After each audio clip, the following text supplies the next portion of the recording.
On ne dit pas si Kim Jong-un a peur de l'avion aussi. Baptiste, il était donc à Pékin. Pourquoi faire? Alors déjà, ce qu'on n'a peut-être pas assez dit, c'est qu'il s'inscrit dans le sillage de son père. Son père, Kim Jong-il, avait attendu également 6 ans avant de faire son premier voyage à l'étranger, et c'était en Chine, justement. Alors la Chine, Pékin, le plus fidèle allié de plus de 60 ans, ça date de la guerre de Corée 50 à 53. C'est le premier partenaire également économique de la Corée du Nord. C'est même, lui, on peut dire que c'est Pékin qui perfuse économiquement la Corée du Nord et qui la maintient encore en vie en quelque sorte.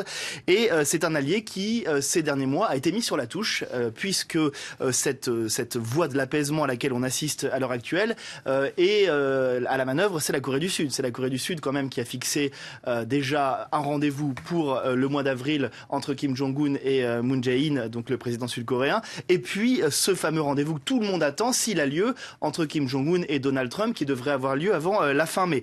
Alors Kim Jong-un est venu rassurer Pékin en quelque sorte, déjà leur dire vous n'êtes pas hors jeu, vous restez le plus fidèle allié, et il est aussi certainement venu se coordonner avec Pékin sur le discours qu'il va tenir face à Donald Trump. C'est un atout pour Kim de venir voir Donald Trump en disant je reviens de Chine, avec la Chine nous nous sommes entendus sur tel ou tel point. C'est un levier en quelque sorte pour éviter d'abord que Donald Trump soit trop en position de force dans les discussions, pour aussi préserver les intérêts stratégiques de la Chine. Vous savez, la Chine n'aime pas spécialement que tout un ensemble de tractations se passe à proximité de son territoire, pour éviter de donner la part trop belle aux Américains dans cette affaire.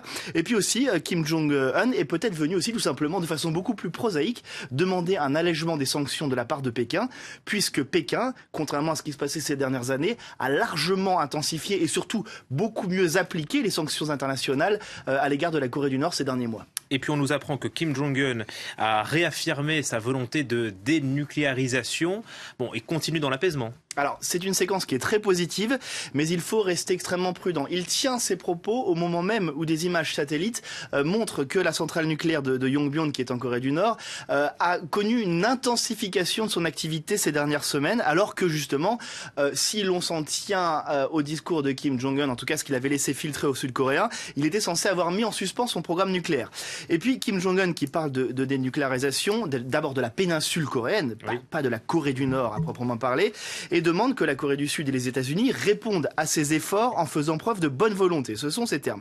De quelle bonne volonté parle-t-il? Est-ce qu'il demande en contrepartie, par exemple, une diminution sensible des activités militaires américaines dans la région, notamment en mer de Chine? Est-ce qu'il demande aussi le démantèlement, par exemple, des missiles antimissiles américains qui sont sur le territoire sud-coréen, mais également au Japon? Est-ce qu'il demande une dénucléarisation, ou en tout cas une réduction de l'arsenal nucléaire américain de façon plus générale? Tout cela laisse un champ libre immense à l'interprétation, et il est difficile pour l'instant d'accorder un crédit absolu aux propos de Kim Jong-un, et surtout de savoir quelle contrepartie Donald Trump va lui apporter et s'il va s'y tenir. Voilà, et Kim Jong-un est donc revenu